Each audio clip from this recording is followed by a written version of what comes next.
জীবন বাঁচাতে পারি জমানো সেই বিমানে ফিরে আসা গেল না আর। 4টি প্রাণ নিঃশব্দে মিলিয়ে গেল আকাশের গহ্বরে। যেখানে মানুষ আশা নিয়ে উড়ে সেখানে যখন কান্নার ধোঁয়া ছড়িয়ে পড়ে তখন প্রশ্ন জাগে, কেন এমন হলো? যুক্তরাষ্ট্রের এরিজোনার নাভাজো নেশন এলাকায় একটি ছোট মেডিকেল ট্রান্সপোর্ট বিমান বিধ্বস্ত হয়ে আগুন লেগে যায়। এতে 2 জন পাইলট ও 2 জন স্বাস্থ্যকর্মী ঘটনাস্থলেই নিহত হন।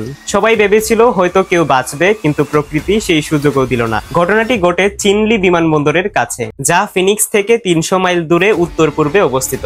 এমন এক জায়গা যেখানে মাটি ছোঁয়ার আগেই স্বপ্ন পুড়ে ছাই হয়ে গেল।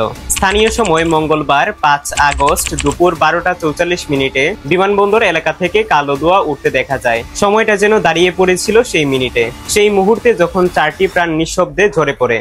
এই ফ্লাইটটি চিনলির ফেডারেল ইন্ডিয়ান হেলথ সার্ভিস হাসপাতাল থেকে একজন রোগী নিয়ে এলবুকার্কে ফেরার জন্য পাঠানো হয়েছিল। দুর্ভাগ্যজনকভাবে অবতরণের সময় ত্রুটিটি ঘটে। যে ফ্লাইটের গন্তব্য ছিল বেঁচে ফেরা, সেই ফ্লাইটই হয়ে উঠল জীবনের শেষ সফর। বিমানটি ছিল বিচক্রাফট কিং এয়ার 300 মডেলের। বর্তমানে জাতীয় পরিবহন নিরাপত্তা বোর্ড এবং ফেডারেল এভিয়েশন অ্যাডমিনিস্ট্রেশন এই মর্মান্তিক দুর্ঘটনার তদন্ত করছে। কিন্তু তদন্ত যতই হোক, হারিয়ে যাওয়া মানুষগুলো কি আর ফিরে আসবে? এটি শুধু একটি শোক সংবাদ নয়, এটি 4টি পরিবারের নিভে যাওয়া আলো, একটি উড়ে যাওয়া স্বপ্নের ছাই। আপনি হয়তো জানতেন না তাদের নাম, কিন্তু এই ভিডিও শেষে হয়তো আপনি তাদের জন্য একটু থেমে যাবেন, এক মুহূর্ত নিঃশ্বাস নেবেন, কারণ এই গল্পটা শুধু তাদের নয়, আমাদেরও।